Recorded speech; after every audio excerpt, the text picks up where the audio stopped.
I am N.S. Venkatraman. I am speaking on behalf of Nandini Consultancy Center, a chemical engineering and chemical business consultancy organization based in Chennai and Singapore.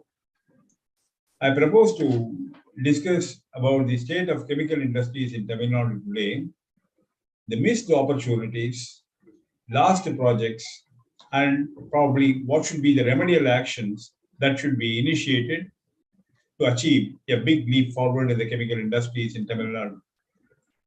Recently, Government of Tamil Nadu has announced a $1 trillion economy target by the 2030.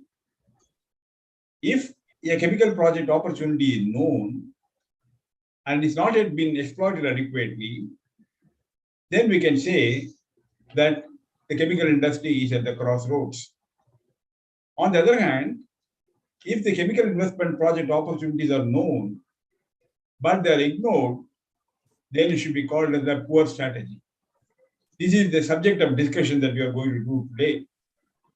The government of India government of Tamil Nadu announcing a target of $1 trillion economy by 2030 is certainly a very forward-looking, dynamic initiative, and they need to be appreciated. However, the fact is that 2030 is only 7 years away now from now. Still, it is certainly possible and is an achievable target. To achieve such target of $1 trillion economy, it is absolutely necessary that the role and importance of the chemical industry should be adequately and fully recognized. Without promoting the chemical industry in a massive way, it will be extremely difficult to achieve a target of $1 trillion economy by 2030. Because chemical industry has its own inherent strength, apart from the fact that the chemical industry gives the feed inputs for several other industries, such as automobile, electronics, textile, and so on. And this chemical industry will spur development in a variety of areas and lead to the creation of more number of industries. Therefore, chemical industry is a very, very important factor. But if you look into that scenario in Tamil Nadu today, you will find a situation where several important chemical project opportunities have been ignored, or they have not been paid adequate attention, or projects have been allowed to close. And these are a very, very sad scenario, which has been necessarily rectified to get a target of $1 trillion economy by 2030. Now, let us look into some case studies. Instead of talking in vacuum, let's record the particular case study of individual project and see what is the ground reality and situation today.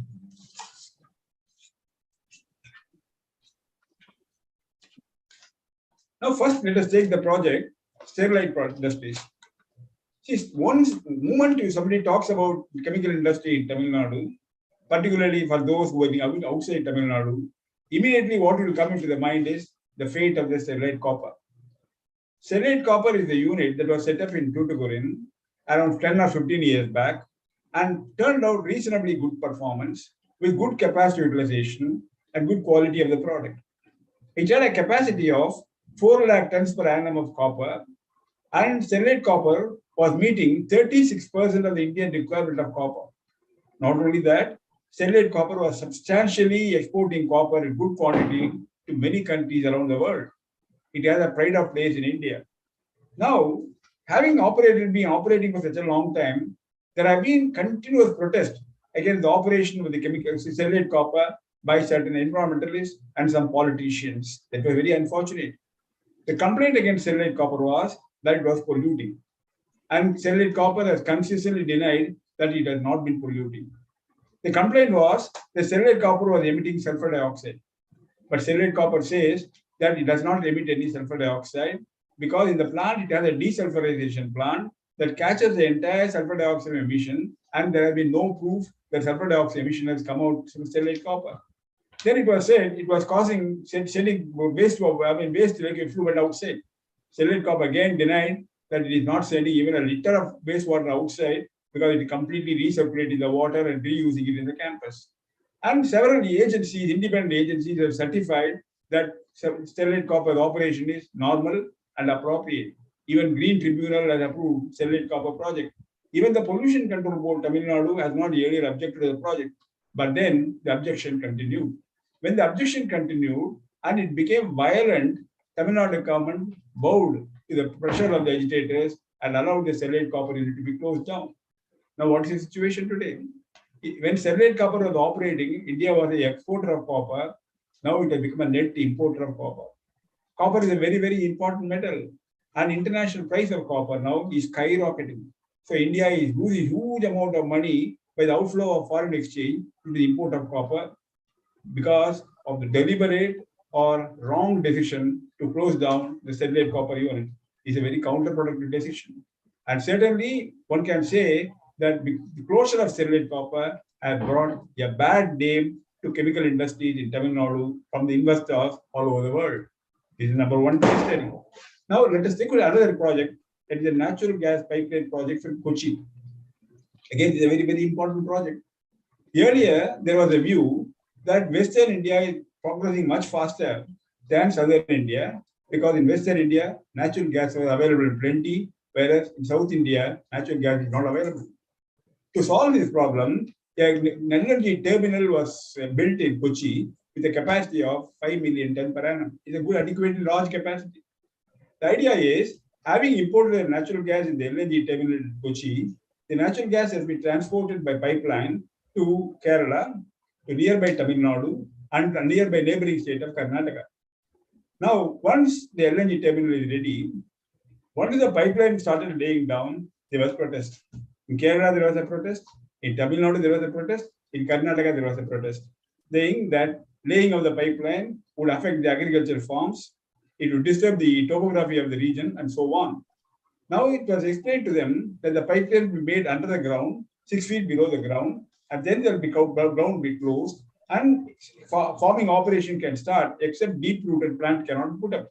But agitators were not listening. So in Tamil Nadu, what happened was around 300 kilometers has been laid.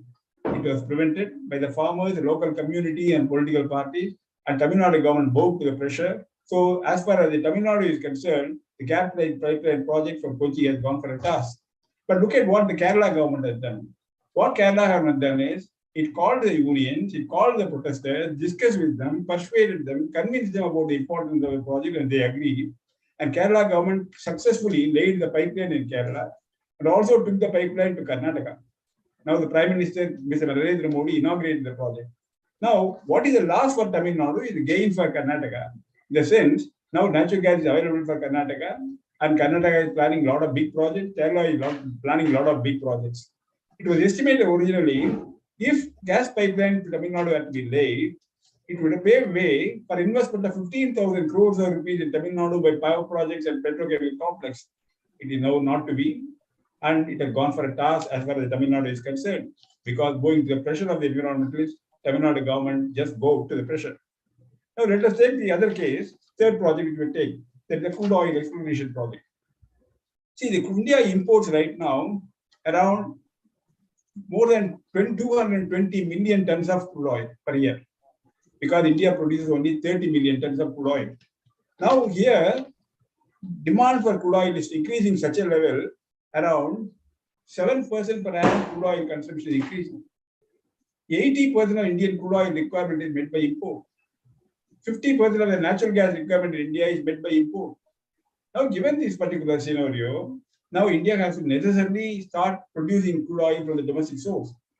After identification, it was seen that Delta region in Tamil Nadu has good potentials for crude oil exploration.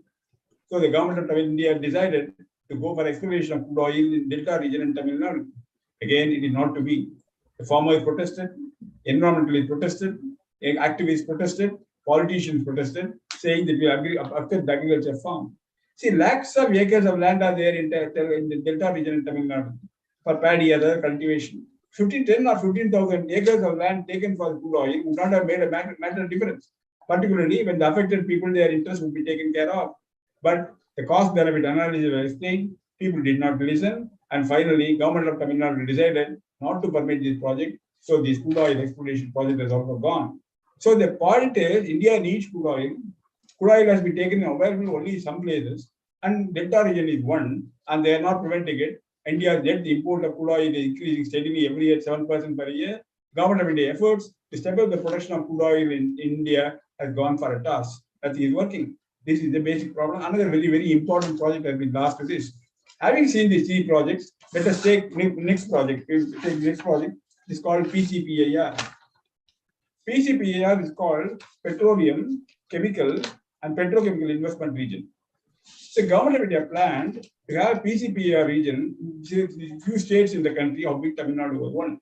It planned to develop around 10,000 acres of land in Kadavur and Nagapattinam area in Tamil Nadu for the PCPIR project to promote petrochemical complex in a big way. This would have led to an investment of nearly 10 to 15,000 crores, offered huge employment and changed the face of the region.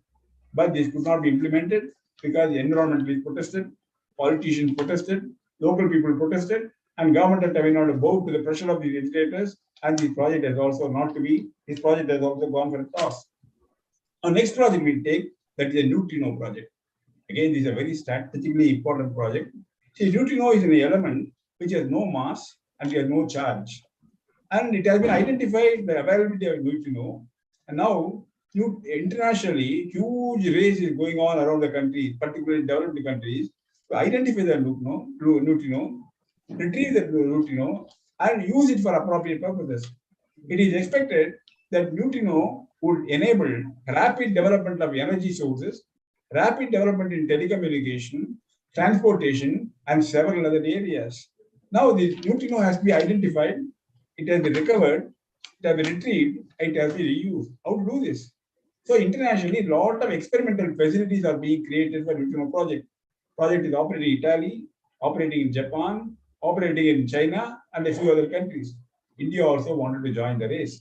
The government decided to promote neutrino project in India. So, a lot of areas were identified, recognized. Finally, they decided Theni district in Tamil Nadu is an ideal area for the creation of neutrino project. So, they decided to do it here. Again, environmentalists protested, politicians protested, local people protested, the project got stopped.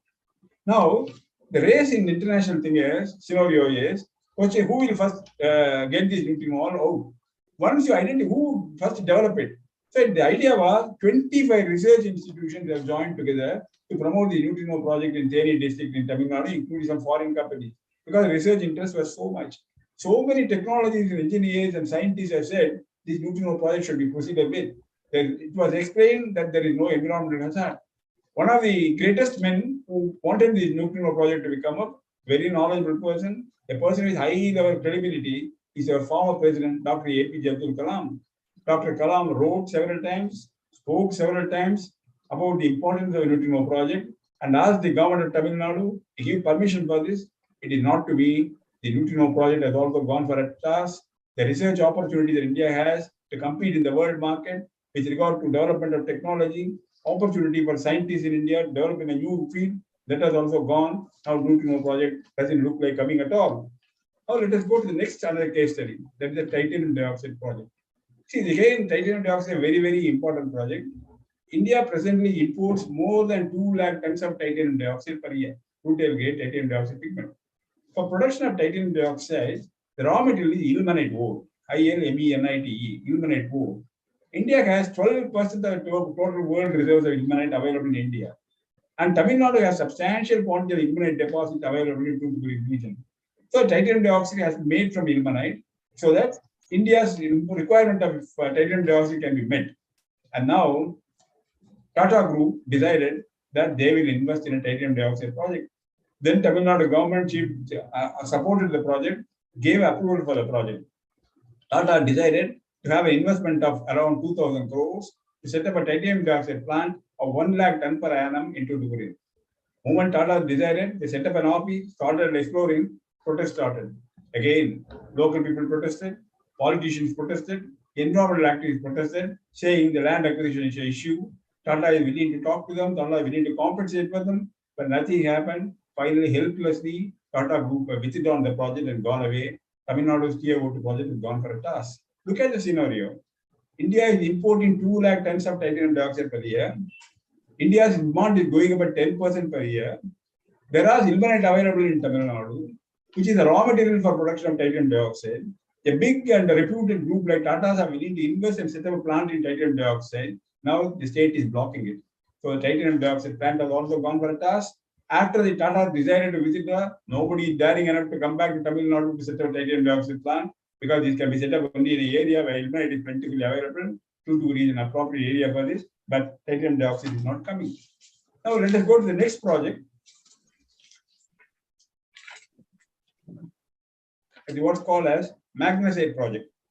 Now, what is this magnesite? Magnesite is a ore available from the ground. Tamil Nadu has a lot of deposits of magnesite in Salem region. Largest deposits of magnesite ore available in India is only in the Salem region in Tamil Nadu. From magnesite ore, we produce a product called DBM, that is called dead burnt magnesite. The dead burnt magnesite is an essential input for refractory industries and steel industries. And Tamil Nadu was producing good quantity of DBM and meeting the country's requirements. Then what happened was, over several decades, as the magnesite ore are being dug from the ground and mined from the ground and taking, the active ingredient content in the magnesite ore, that is MgO, slowly start coming down. It should be somewhere around 97 to 98%. Finally, it came down to 89%, 90%. Then the dead burnt magnesite is produced with magnesite ore as low MgO content will not be good enough. So the magnesite plant producing DGO has been stopped. So dead burnt magnesite in Tamil Nadu practically came to zero level or near zero level. Then what is happening? India is now completely, entirely or largely importing the requirement of the dead burnt magnesite. It's coming to more than 1 to 2 lakh tons per annum and more. What should have been done? When the magnesite ore MgO content is coming down, it is very simple. You take the future ore and go for a beneficiation plant. When you beneficiation plant you go, then what happened? The MgO content will go from 92, 96 or 97%. That will be good enough for the production of dead burnt magnesite. This was not done. Nobody cared to do it. Nobody talked about it. So the entire opportunity to exploit the magnesite ore for production of dead burnt magnesite in Tamil Nadu has been lost. Can I say it has gone for a toss? Now let's take a project, Nagarjuna Petrochem. This is a project, much discussed the project, gave a lot of hopes. When the project was originally announced, people said that Tamil Nadu is going to become a very big petrochemical complex area. This project was set up in Kadalur, with investment ultimately around 15,000 crore rupees. A private group promoted this project. Then the project got stranded, mainly because of the inability to achieve financial closure. Later on, a big cyclone also came, which also said to affected the implementation of the project, but that is only in a very small way. The major reason was inability to have financial closure. And Tamil Nadu Industrial Development Corporation has a small share in this Nagarjuna petrochemical, even though it may be a very small share, not a big share that TIPCO has. But still, when such a suffering will come, Tamil Nadu government should have got into that, found out some way to help the unit and see some support from government of India, some sort of thing. Nothing has been done. The unit has been allowed to close down. When it allowed to close down, it incurred heavy losses. Finally, it went to insolvency. And then insolvency commission took over the unit. Finally, nobody was willing to come, so they have to auction it. Now, a Calcutta-based group has purchased in the auction. Now, it remains to be seen where they are able to retrieve the project. And everything seems to be in a very preliminary stage one. I am not very sure even whether the product mix has been finalized, even financial closure has been done, or technical collaboration has been finalized. I only hope something will happen and this Nagarjuna group will come back to life soon, sooner or later, perhaps sooner than later. Now let us take the other case, other project. It is called the SALT project.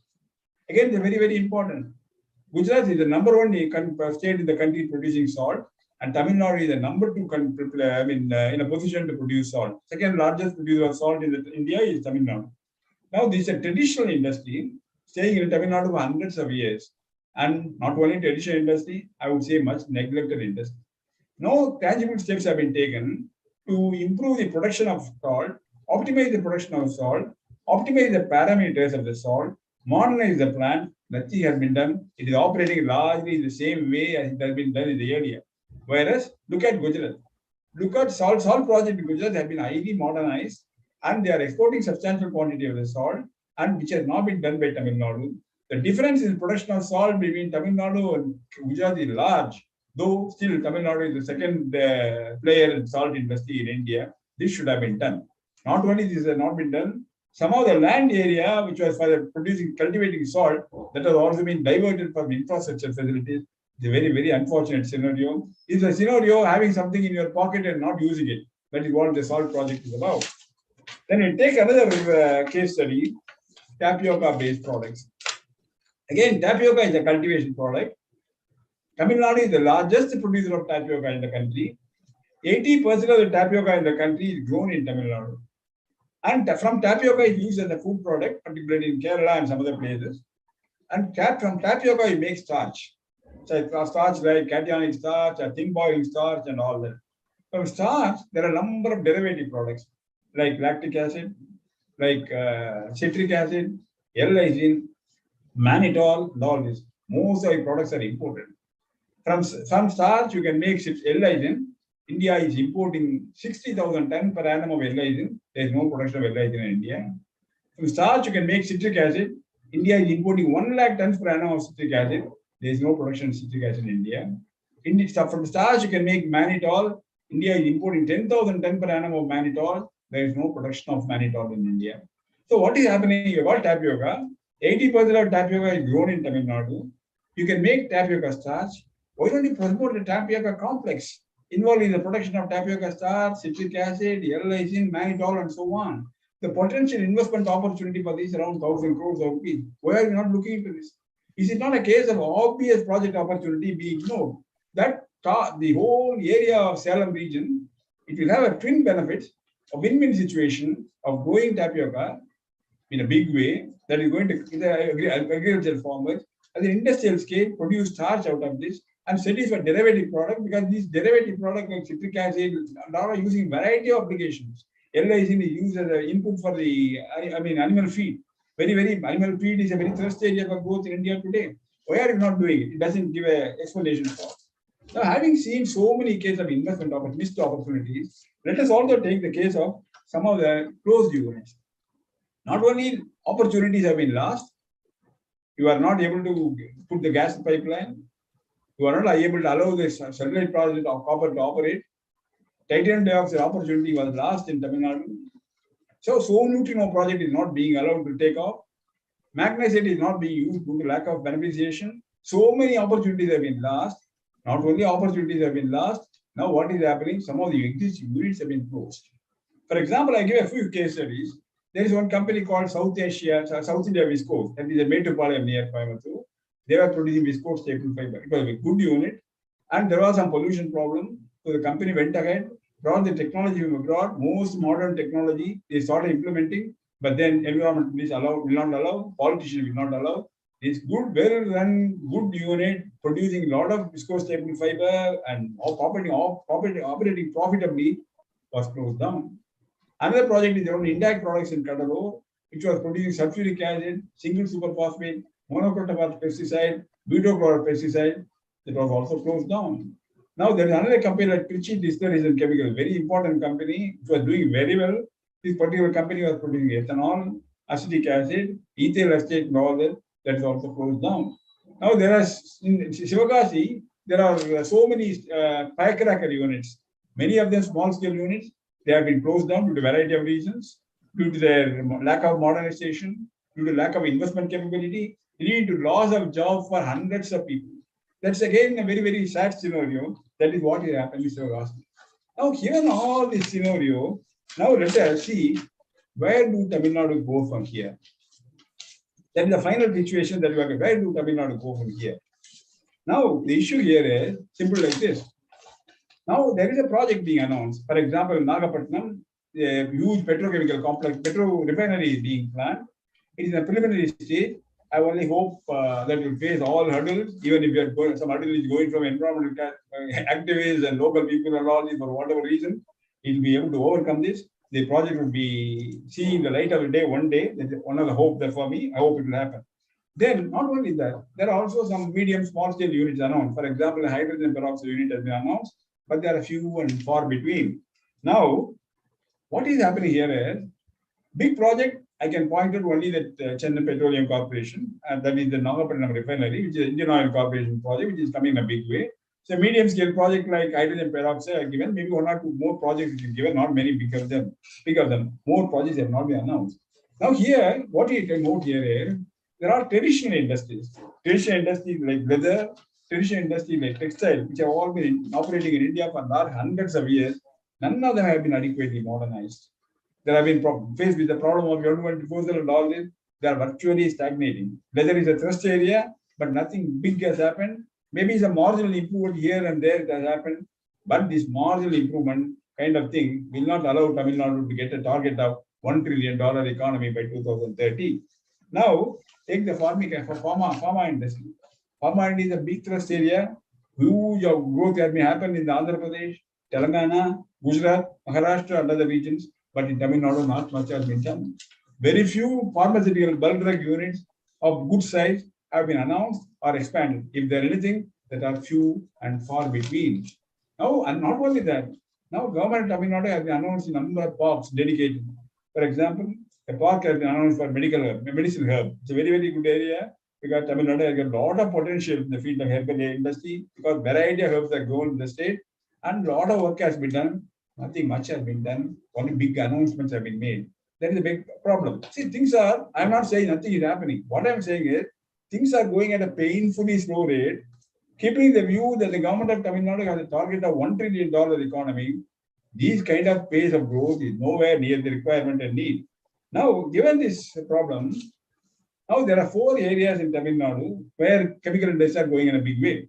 One is the Manali, other is the Kadalur, third is the Tuticorin, fourth is the Ranipet. Now look at the scenario on these 4 complexes. Which are the big units that have come up there in the last 2 or 3 years? Nothing has happened. Which are the big units that have been announced in the last 2 or 3 years? Nothing big has happened. Only some marginal addition, marginal capacity expansion has been announced. The case of Ranipet, what has happened was, several years back, there was one company which was producing basic chrome sulfate. They allowed a lot of chrome to get into the soil. The whole entire soil was degraded, contaminated. Some groundwater was spoiled. Then what happened was the plant was closed down. Okay. Then other units are operating. Now that soil has been so depleted, area has been so environmentally affected at the time, the government of India or Tamil Nadu government does not permit the new unit to be set up in Ranipet for several years now. Now what is to be done? It happened, it's called remediation. The soil can be retrieved, put back, and then try to put into normalcy. Nothing has been done. It's just allowed to be there like this. And some talks have been generally going on about sanctioning funds for this and all this. It has been going for the last 10 years. This is the ground reality of this scenario now. Now, again, I'm asking the question, where does Tamil Nadu go from here? Now, the question here is, whereas some big project opportunities have been lost, where traditional industries have not been given the enough attention, whereas industrial estates where projects have been announced, big projects are not coming up. Some important projects like medicinal herb are all not going out in the way that we want. Now, in spite of all this, what we have to say here is, in Tamil Nadu, in spite of this, it's not always completely darkness. There are automobile units coming, auto components units coming, auto tire units coming, electronic units coming. I am not denying that. There are happening. There are good investments here. There are 1 or 2 paint units that come up, but these are all not enough. See, when you have a chemical industry, whose opportunity that is giving much more than the automobile or auto component unit that can come, why ignore this possibility is the question now. Now, what is happening here is now, given this factor, the environmental activists have taken a view that chemical industry should not be allowed to operate. The moment a project is announced, even if it is the paper, even if the ink has not dried up, environment rush towards this and start an agitation. That's a very, very bad attitude. So the environmental activism has cost Tamil Nadu very dearly, particularly the chemical industries. Now, good progress has been achieved in some areas. As I have said here, I'm not saying nothing has been done in Tamil Nadu. All I am saying is, chemical industry has not grown to the level it should be growing. And without the growth of the chemical industries, Tamil Nadu's target of achieving $1 trillion economy is difficult to achieve, though it is achievable with good attitude and good proactive policies of the government of Tamil Nadu.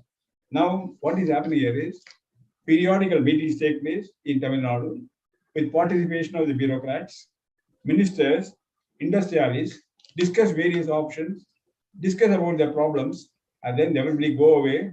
Situation remain the same, and the meetings they might look like a talk show. That is what is happening here. I am not saying very pleasant things, but ground reality is this. Obviously, it has been told. Now, look at the Gujarat and Tamil Nadu together.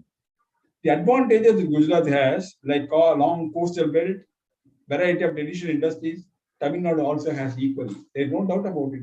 But the different the state of chemical industries and performance of chemical industries in Gujarat and Tamil Nadu are nowhere near each other, with Tamil Nadu staying far, far behind Gujarat. So what is required in Tamil Nadu?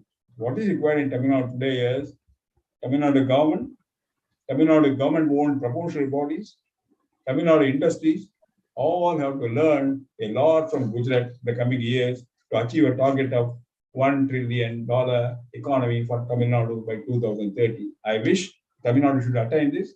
All my object here is to point out the importance of the chemical industries and the need for the Tamil Nadu government to take a proactive policy and recognize the importance of the chemical industry for the growth of Tamil Nadu, without which achieving $1 trillion economy by 2030 could be difficult. Thank you very much.